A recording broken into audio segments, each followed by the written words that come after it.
Muller says that he induced point mutations. Now, he introduces the term because he's really trying to emphasize, I'm special. He knows if he gets the discovery, he's going to get the big prize at some point. And in fact, when Muller publishes his paper in Science, which is still the big journal, Muller never shows any data.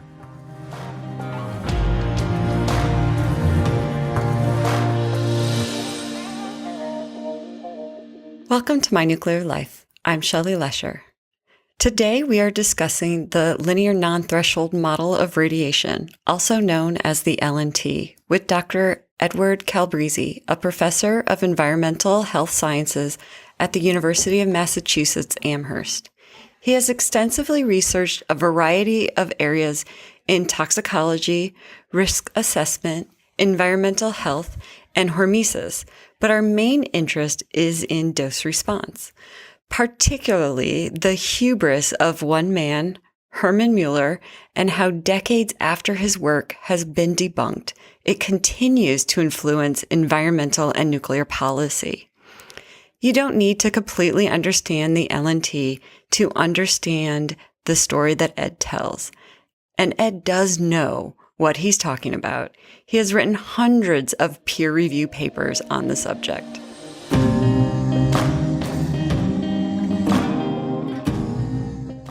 So I want to start at the beginning. What is LNT? What does it stand for, and what is it? So the question is, what is LNT? The LNT stands for the linear non-threshold dose response. And it's a dose-response relationship, a dose-response mathematical function that indicates that the response is directly proportional to the dose. As the dose goes up, the response goes up directly with the increase in the dose, and it will decrease. The response will decrease in direct proportion to the dose, and there's no stopping the decrease until you get to zero. That's really what is the crucial aspect of LNT, such that if you have a chemical that causes cancer, then in theory, that there is a risk of cancer down to a single molecule, and the risk only goes away when in fact the molecule goes away. You might think as a child you might have puffed on a cigarette 2 times when you were 13 years old. Did that increase your cancer as 1 puff? Well, according to LNT, yes, it would, even if it might not be ever measurable by epidemiologic methods and things of that nature. And it gets transposed over to, in fact, the world of radiation, where you measure exposures with respect to ionizations, and you go down to a single ionization. And in the world of, we're exposed to so many ionizations every day. Billions, trillions, you can't count them.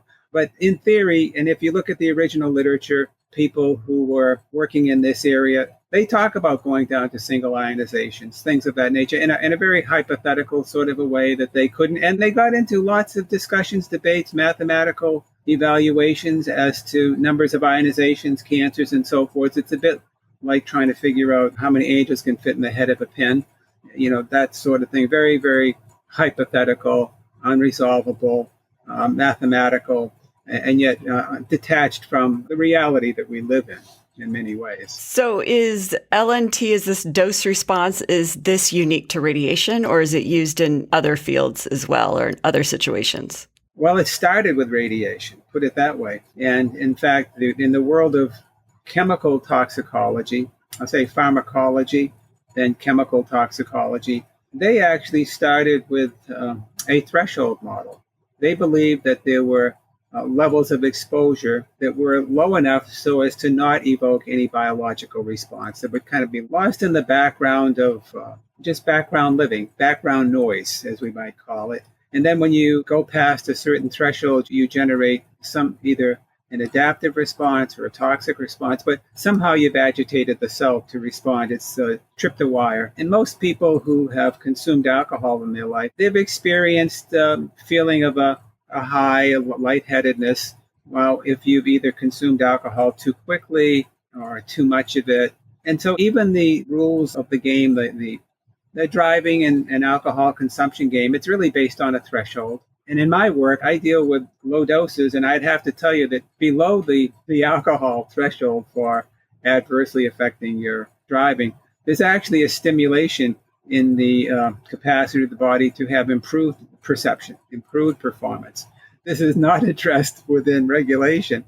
Regulation's looking at higher doses. That low dose stimulation is an example of what I call hormesis, which is another dose response, which is different than the linear dose response, and where it indicates totally different situation where you can't predict it from high doses what goes on at low doses. It's in the hormetic one, you might have a low dose at some point may induce a stimulatory response, but at higher doses it induces the opposite, an inhibitory response. And we have in today's world, the world that I live in anyways, it's kind of a discussion, debate over which of these, plus the threshold model, I'll throw those the three big guys, so to speak, which ones best describe the nature of the dose response in the low dose zone.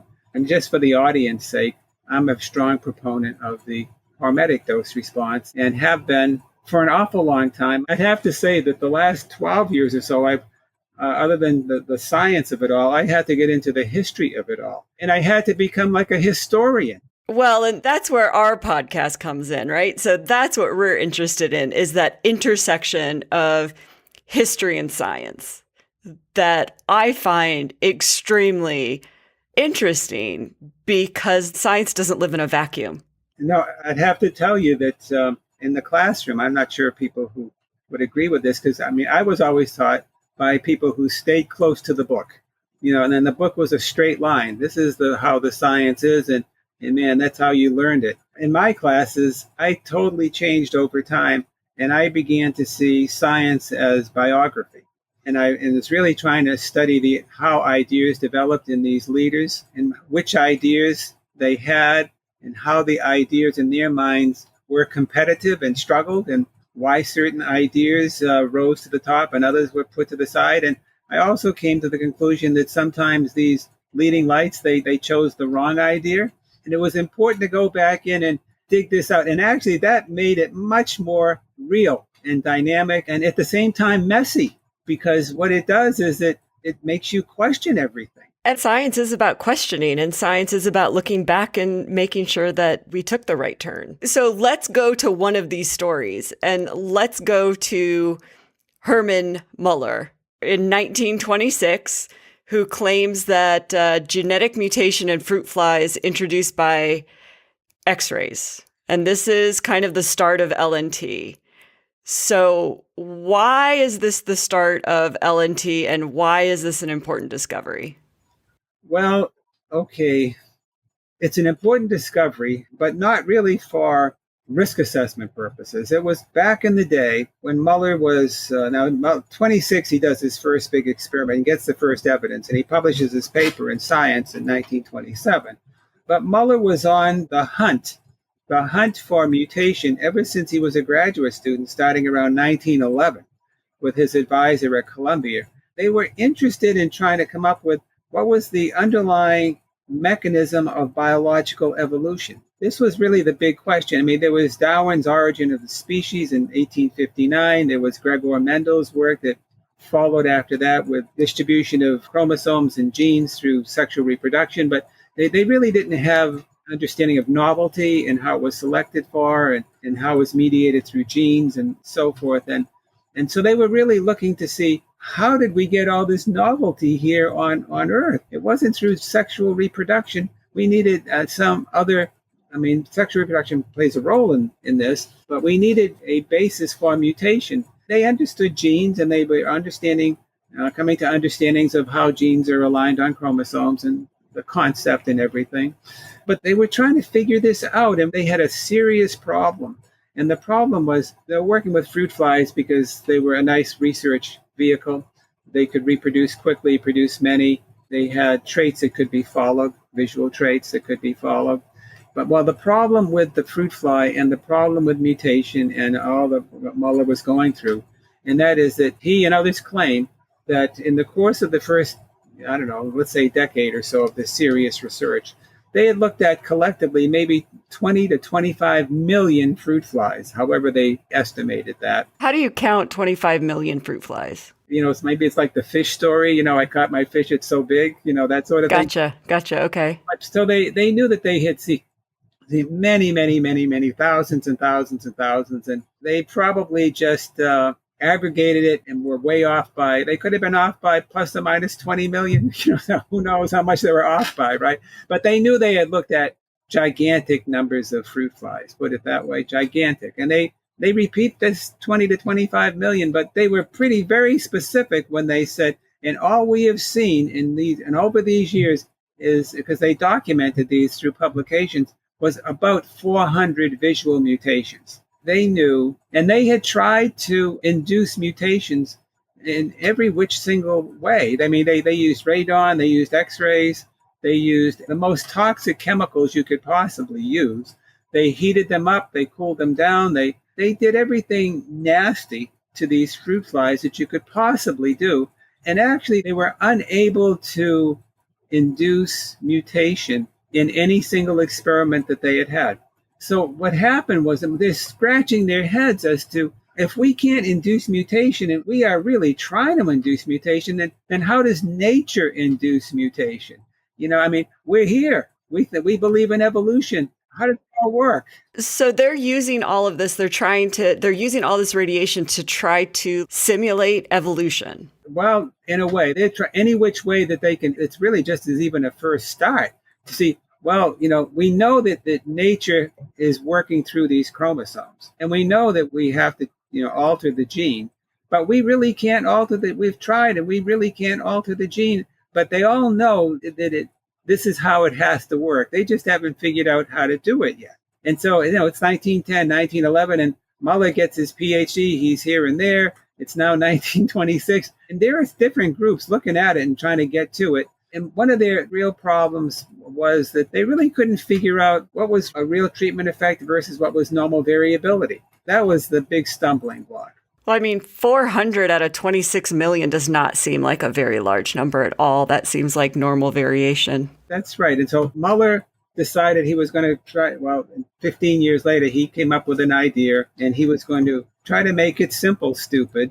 And so he then used what's called a sex-linked trait methodology that was linked to important genes that could lead to mortality. And so if you could induce mutation, it would only show up in, let's say, in the male offspring, like we have sex-linked traits that lead to color blindness and things that are carried on our X chromosome, but the Y chromosome is short and doesn't have two genes for that particular trait. So if you have a mutation on the X chromosome, you don't have a second gene to balance it off and protect yourself from the adverse effect. And so they used this method, and they wanted to come up with something that would be at least definitive that a mutation could, in fact, evoke death. And we could actually count death, and we didn't have to argue about whether the mutation was real or not, as compared to looking at, variability in wing formation or the size of the antenna or whatever might be going on within the insect. And so Muller did that, but Muller, he was following the research of others who were in this area trying to still induce changes. These fruit flies, as great as they were for studying traits, they were pretty difficult for inducing genetic changes in. And there was a guy at Union College in Schenectady, New York. His name was Mavor, and he was looking at this phenomenon called crossing over, which is not really gene mutation, but exchanging broken chromosome parts between adjacent chromosomes. And it's an important genetic phenomenon. But he was able to induce this, and he could double the rate of it. But he could only do this by giving a dose that would result in the sterilization of about 90% of his subjects. It was an extremely high dose rate, put it that way. And so Muller, when he began his experiments, he adopted the high dosing strategy of this guy Mavor from Union College. And Muller was using a dose rate that was about 100 million times greater than background rate. 100 million. And that was his low dose rate. His low dose was 100 million times background? Yeah, his low dose rate. So I'll emphasize rate. Low dose rate. Okay. That's significant. Yeah, it's very significant. And just like what happened to Mavor's research, Muller killed a lot of his little fruit flies, and he made many sterilized. Some obviously lived through it because there's variability in how things happen anyways. So some survived to contribute to his experiments, but it's pretty massive. But he was able to because he was looking at a very defined trait, not variability of some of these continuous traits. He was looking at death or living. That he had something now that was very definitive that radiation could induce mutation. But it was really very skewed in an unusual way towards extremely high doses. But Muller, what he did, he was so overjoyed with the fact that he actually induced mutations. He was just a little kid in a candy store. And I have nice letters from him to some of his colleagues showing how excited he was. Nobody else could see this. His language is like a little kid who hits their first home run in Little League. It was just a very excited, you could see Muller was childlike in his excitement. It was nice to see. But the guy in Union College had already done it. No, he did crossing over. He hadn't actually looked at genetic traits. But I'd have to tell you, the guy at Union College tried to, him and Muller really duked it out over who was first, that sort of thing. They gave it to Muller over this other guy, but the guy was pushed back pretty strongly in letters to colleagues. Muller was always concerned that Mavor was going to steal his glory and things of that nature. This is part of the human process, right? Okay, so Muller has this home run. He has extremely high dose rate. A bunch of his fruit flies die. They get sterilized, but he's finally induced mutation. But at this time in 1927, he's convinced he has a mutation. Well, that's the interesting thing, is that when Muller writes his paper, because Muller knew that if other people had seen transgenerational phenotypic changes, they had seen, because you could blast chromosome and knock it around, you could get chromosomes break and they recombine, and some of those traits can be changed, and you can see those in the next generation, but it's not considered significant in a major biological sense. You really have to have these little micro mutations that Muller thinks is how evolution works. It's not through pulverizing the system like Mavor did or something along those lines. And so Muller, when he writes his paper, he calls it the artificial transmutation of the gene. He's emphasizing the gene. Now, Muller has a close friend whose name is Edgar Altenberg, who's also a Columbia PhD, does his, radiation genetics and the like. Very, very close friends from high school all the way through until the end of their lives. They were born about the same year and died within months of each other. Always close communication. I have letters between them and so forth. And Edgar writes to Muller and he says, Hermann, how do you know that you just didn't punch big holes in these chromosomes? How do you know? You're claiming Muller, in his paper in Science, Muller says that he induced point mutations. Now, he introduces the term because he's really trying to emphasize, I'm special. He knows if he gets the discovery, he's going to get the big prize at some point down the road. So he creates the term point mutation.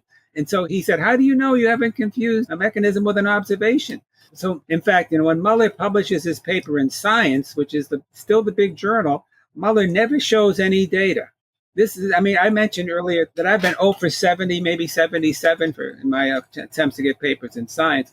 Muller, in this paper in Science, and then the biggest arena with the biggest topic of the day, makes a big claim and doesn't show any data. He discusses what he claims are his data.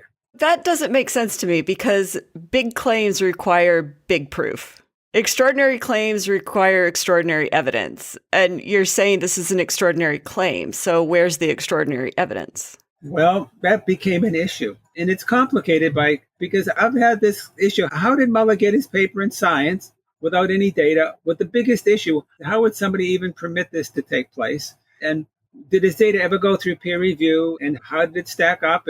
And did they ever answer Edgar Altenberg's question of how do you know you weren't punching holes in the chromosomes? And actually, all this stuff comes back to haunt Muller and his story. Well, so we are still, though, on Muller's rise in our history. So Muller is living high, right? He has point mutations, or so he claims. And we're going to skip ahead to the biggest prize. So Muller does get the biggest prize, which is the Nobel Prize in Physiology or Medicine in 1946. This is a little bit of not a straightforward prize, though, right? Well, let's put it this way. Muller was in a battle to win the prize. And he had opponents. People who, I can't say it, but people who were trying to force him to prove he had that mechanism. And as it turns out, Muller recognized that Altenberg's criticism was real.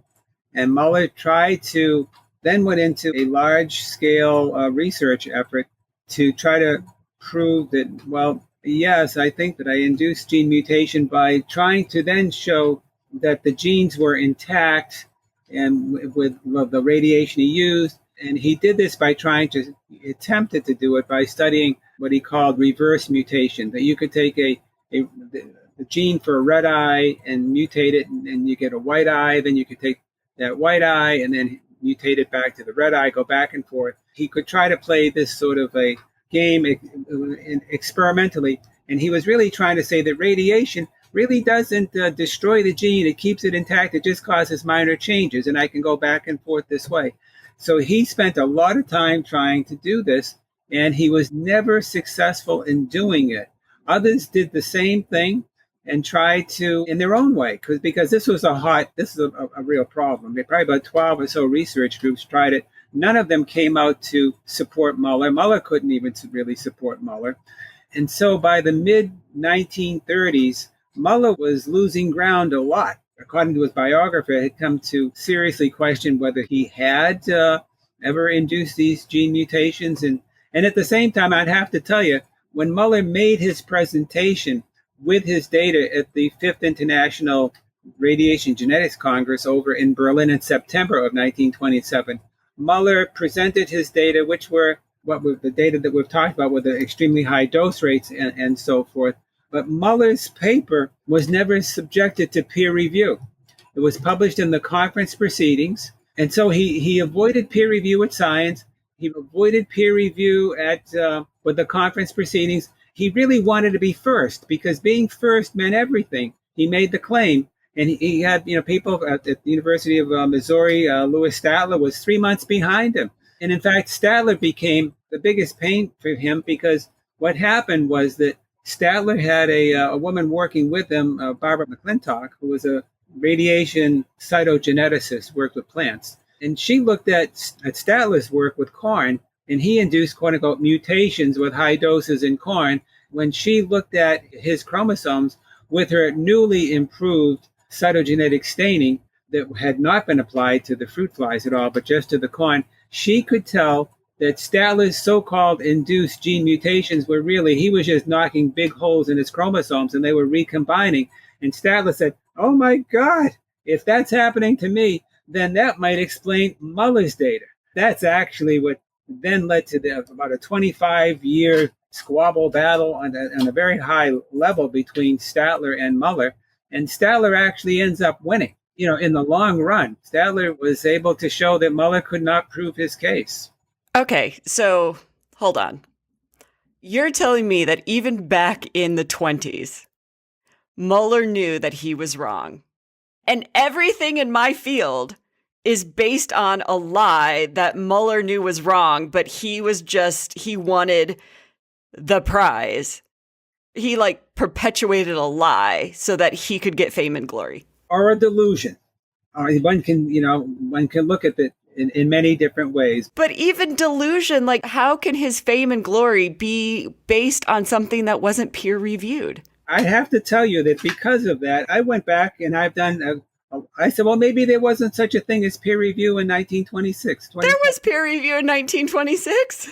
I've gone back to the history of peer review, and Muller's advisor Thomas Hunt Morgan, was one of the leaders in early peer review in the genetics literature. And Muller was groomed as a graduate student submitting papers to journals that had peer review. And I have lots of evidence that. So Muller knew the game, and Muller avoided by playing by the rules.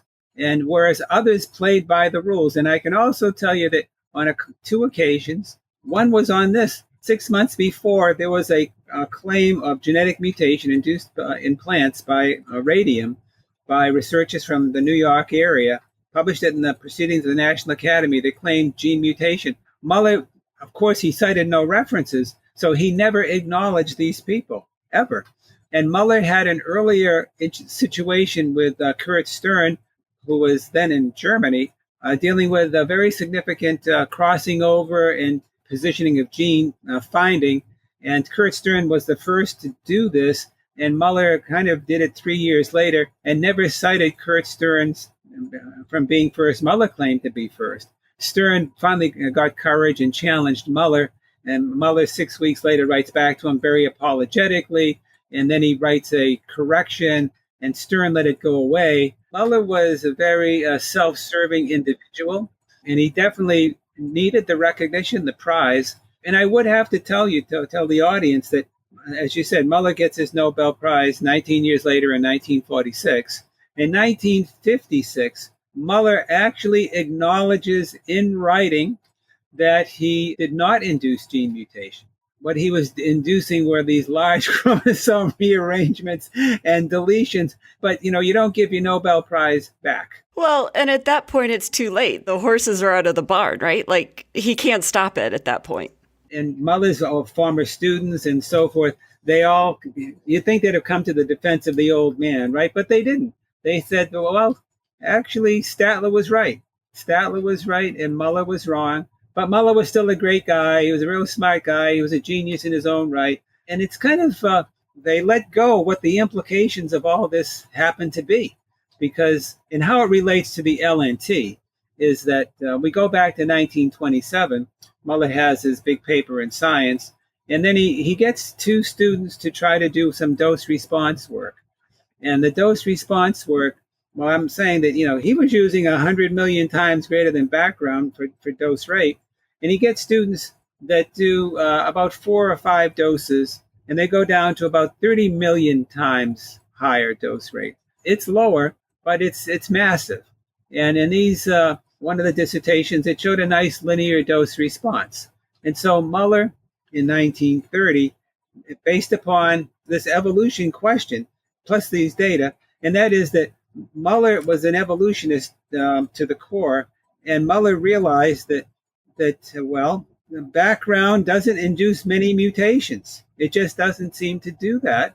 But we need mutations for evolution.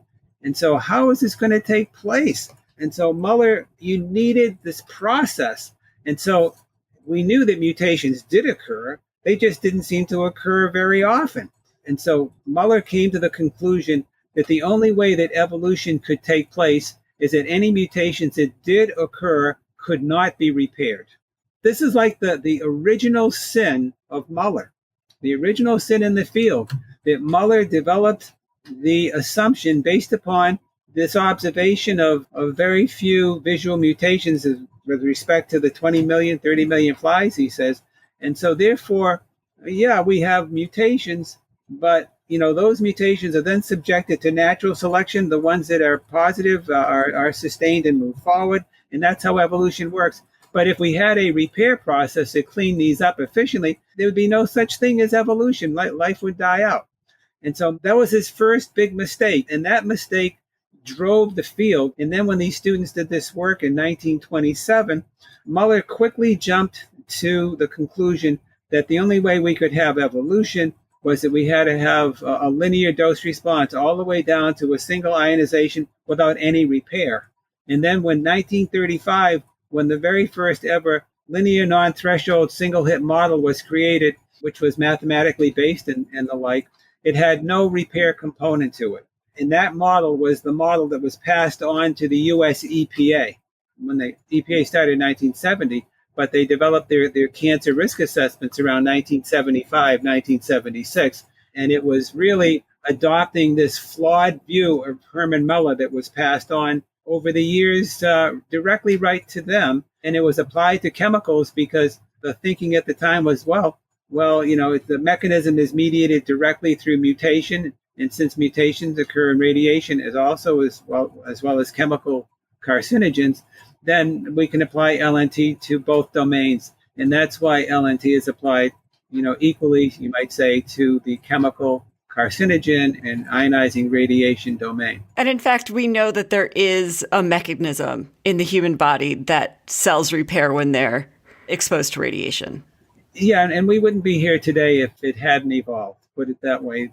And we have all kinds of repair mechanisms and strategies for dealing with all sorts of molecular stresses and endogenous. We create many of our own stresses endogenously through metabolism as well as externally. And the other thing that was interesting here, and that was that because they developed this idea of background radiation. In 1929, Muller concluded that one of the principal causes of evolution was background radiation. And that's something that has continued all the way to the present time. However, in 1956, this a fellow at the University of California at Berkeley, Hermann, he came up with the idea that metabolism actually generates gigantic amounts of oxygen radicals, gigantic amounts. And these oxygen radicals are the basic cause for aging and perhaps mutation. And by 1962, he had concluded that, in fact, the amount of oxy radicals produced in our normal metabolism outproduces that caused by background radiation by something like 200 million to one, per day in a cell. And in fact, the principal cause of evolution that we generate our background mutations is really through our body. And our body, when you look in the mirror, you say, who's my biggest enemy? My biggest enemy is my own body. It's the basis of why when I'm looking at you and I'm looking at myself here, God, I've lived 77 years, right? And I'm seeing the ravages of time on skin and everything else. And it's due to endogenous metabolism. And the reason why Muller only saw these 400 mutations per 20 million is that our repair capacities are so great. We are causing every day in every cell, let's say several million mutations every day. And our repair capacities are so great that we're repairing several million every day in our cells that it happens, it's repaired. It happens, it's repaired. It's so quickly. And maybe, as they say, one mutation survives per day at the end of all these millions of mutations. So basically what is that the field with Muller, and that this is also very interesting. They have a field that wants to be important. And so it's all tied into their field and their radiation geneticists, and they're making sure that their ideas conquer the world. And when this guy comes up with this idea that, well, it's actually not background radiation, guys, it's actually endogenous metabolism, and we're talking, all kinds of genetic damage in terms of double-strand breaks. We're talking everything. It's totally dominated by endogenous metabolism. But we're here today because when damage is induced, the damage is actually very efficiently repaired. It may not be perfect, but it's extremely, unbelievably great.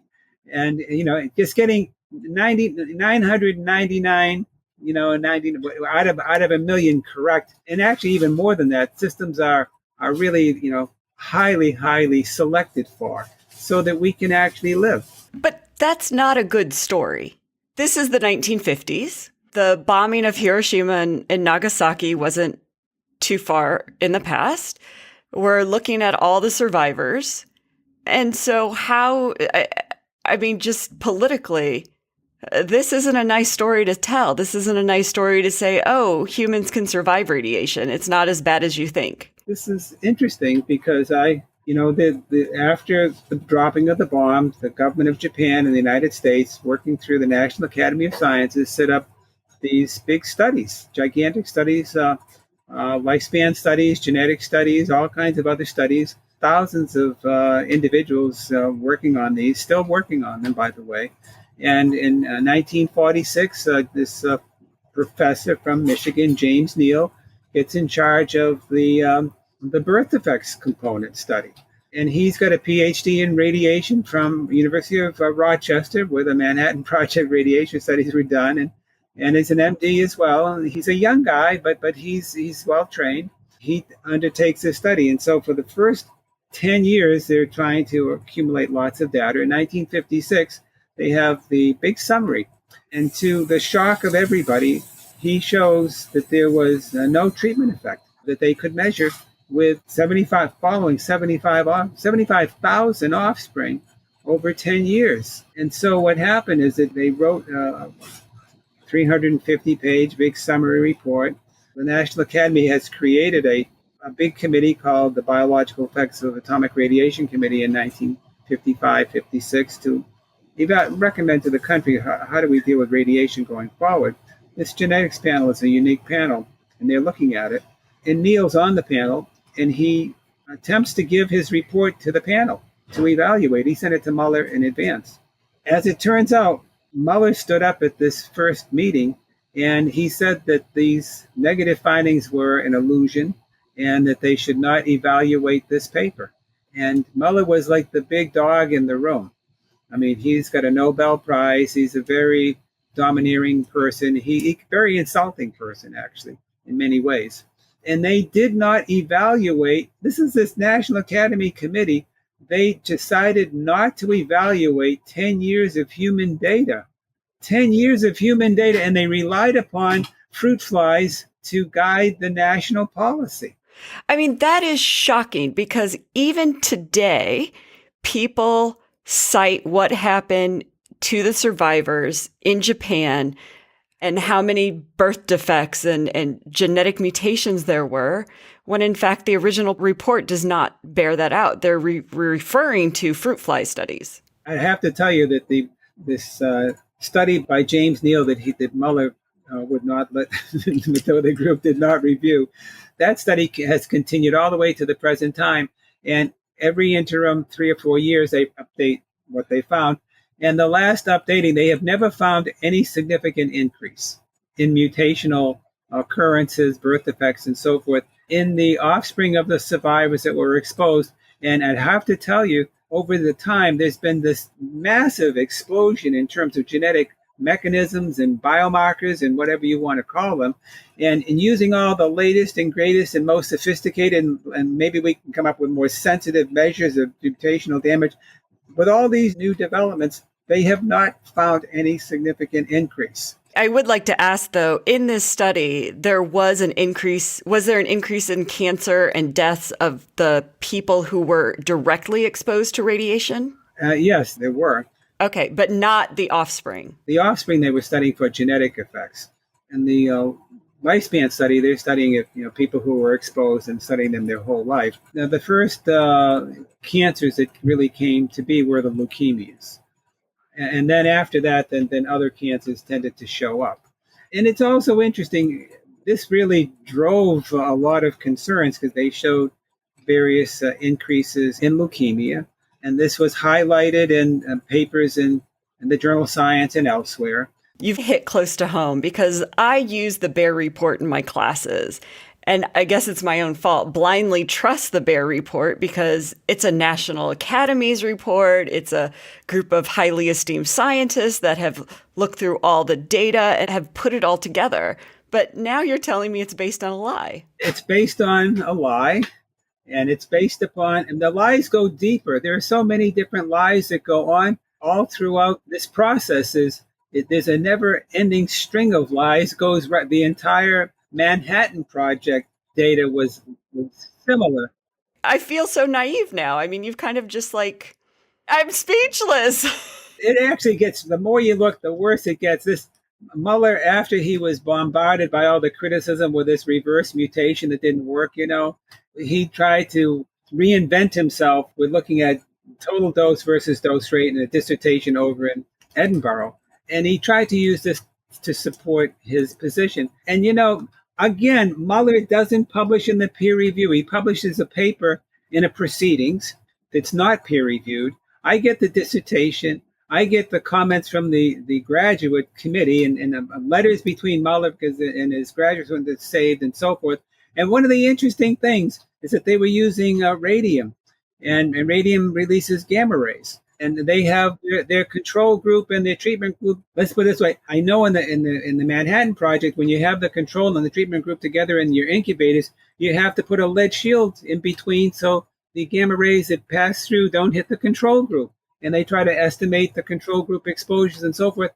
It's very interesting in that dissertation and the paper, and I've looked every which way you can look.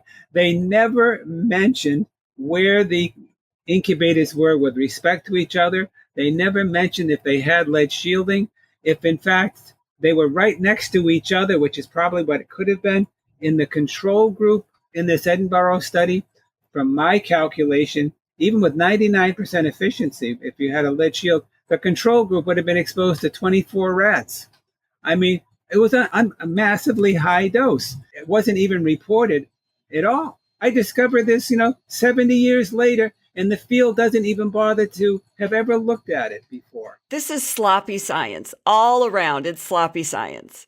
And what I want to ask, though, is I think we can agree it's bad science, but what are the ramifications? Because if this was just some, academic exercise, then there's no ramifications to it. It's just a bunch of academics squabbling over something.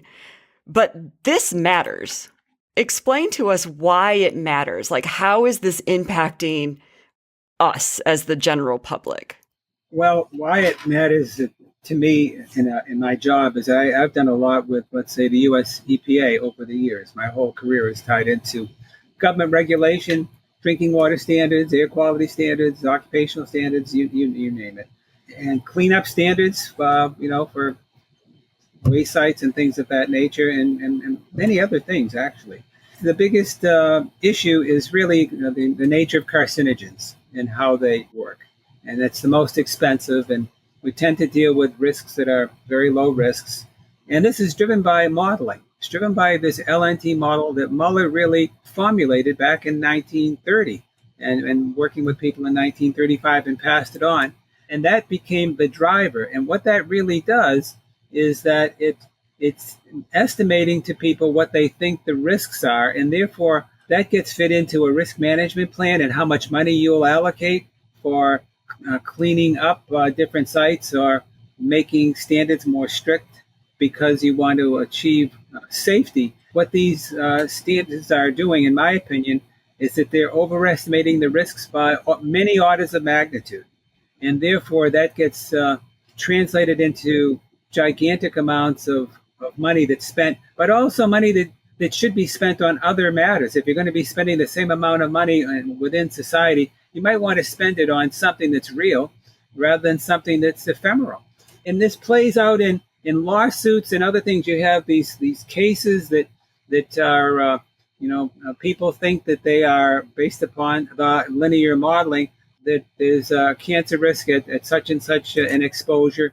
And it's all based upon a linear model that has its historical foundation in many errors, as also in scientific misconduct. I can tell you that one of the members on that National Academy Committee, William Russell, he in 1956 started a very big study at Oak Ridge, and it was looking at X-rays and cancer in the next generation. And they actually found no effects. They found no effects on longevity, no effects on cancer. And it was a very large study. And he suppressed the data. Never published it, right? Never published it. Now that was in 1959, the study ended. He was a relatively young man at the time. 35 years later, 1993, around that time period, big lawsuit was taking place in England. And one of his colleagues, who was the former director of the U.S. National Cancer Institute, Arthur Upton, he's hired as a consultant to this case. He knows about the data that has been suppressed. He calls up William Russell at Oak Ridge and says, we need to publish that data that we've sat on for 35 years so I can win this lawsuit over in England. And so he flies out with the English people over to Oak Ridge, and they reconstitute the data. They publish it in the Journal of Mutation Research in 1993. It's submitted to the journal on the very day that Art Upton first testifies at the case over in England. It was suppressed the whole time. And the reason why Russell hid the data for 35 years in his own writing was he didn't think society could handle it. I mean, what's the benefit of keeping the public scared of radiation? Because that's what it seems that the government or scientists, I don't know who is trying to keep the public opinion, kind of terrified of radiation. Well, actually, part of it is tied into massive self-interest. Researchers such as myself, we live off of grants. We live off of basically the federal government and maybe other sponsors keeping us alive. And so if you can, in fact, I have correspondence of the BEAR committee members saying it's okay to stretch a point and to keep the public agitated because it brings more money into our coffers. And you can take a look at at research that goes on within, I'd say, the EPA and other groups. They keep their jobs, they stay in business because they hype risks. They absolutely hype risks. When you take a look at academics who write grant proposals, the next crisis is an opportunity for a researcher. I benefit from that. I mean, I'm criticizing it, but I've benefited from that. And that's part of the mindset. It's massive academic self-interest, and it's also massive regulatory self-interest to keep your jobs and keep your agency expanding. It's job security. I'm so disillusioned, Ed. I'm so disillusioned. You've just shattered my field and my life. I mean, I've been trying to get people to not be scared of radiation, and you're saying it's in my best interest to keep people scared of radiation. I'm doing it all wrong. I should be asking for money instead of trying to get people comfortable with radiation. That's right. 99% of the other academics, that's exactly what they do. And the whole issue on, when you look at any area that happens, and without denying that different things cause risks, but there's the massive hyping of risks. That's really what it is, whether it's climate change, which is a big deal today, whether it's lead, whether it's methyl mercury, whether it's endocrine disruption. You can take a look at all of these areas. I wouldn't deny that there are concerns with all of them, legitimate concerns with all of them. But when you really take a look, the hype is massive and excessive, and it's based largely on self-interest. See, the thing of it is, it's self-interest by those who hold themselves as in a morally superior position. But when you really go back and you take a look at the history of radiation genetics by all these multiple Nobel Prize winners, and all these people have other great awards named after them, when you really take a look at it, it was, I'm not denying that they weren't very bright and didn't make great accomplishments and so forth, but it was largely driven by massive self-interest. And there was a lot of dishonesty, deliberate dishonesty, to perpetuate the importance of their area. And it's so easy to get a politician to tie into this, because then you can demonize the other side really easily. Happens all the time. My final question to you is, if we get rid of the LNT, what do we replace it with? Because somehow we have to assess risk in public policy. So if we're assessing risk in public policy, how do we replace LNT? How do we assess risk to the public? I would refer people to the Health Physics Society documentary. It's a 22-episode documentary that I was interviewed for the whole time. And on that last, the 22nd one, they asked me a similar sort of a question. And my answer was that I believe that the risk should be assessed, driven by scientists who are really trained in evolution, who understand the idea of adaptive mechanisms, how organisms survive and adapt and deal with all kinds of chemical, physical threats, and who understand how the quantitative aspects of dose responses within that framework. What we have had is we have had committees driven by public health, I'm going to say precautionary principle driven epidemiologists that only can estimate risk down to a certain relatively high level, given the limitations of epidemiology. They make guesstimates which are not based upon underlying understandings of adaptive mechanisms. And my view is, I'm a hormesis guy, and I think that the basic dose response is biphasic. And that really will change the equation tremendously in terms of how you estimate risk. But I think that what we need to do is to bring the different groups together and to have a much more honest evaluation of the scientific basis that we have, so that it's not driven by a precautionary principle, but you have an evolutionary science-based precautionary principle. So that it really changes the equation in terms of how risk could be looked at. But what you have is you have all kinds of fears, and they play on fears. Thank you for listening, and thank you to Ed for taking time out to speak with me. He is continuing to publish papers on this subject, and I will link to some of them on our webpage, mynuclearlife.com. On our webpage, you can also find a variety of ways to support our podcast. You can also help us by leaving us a rating or review wherever you are listening. Until next time, I'm Shelley Lesher, and this has been My Nuclear Life.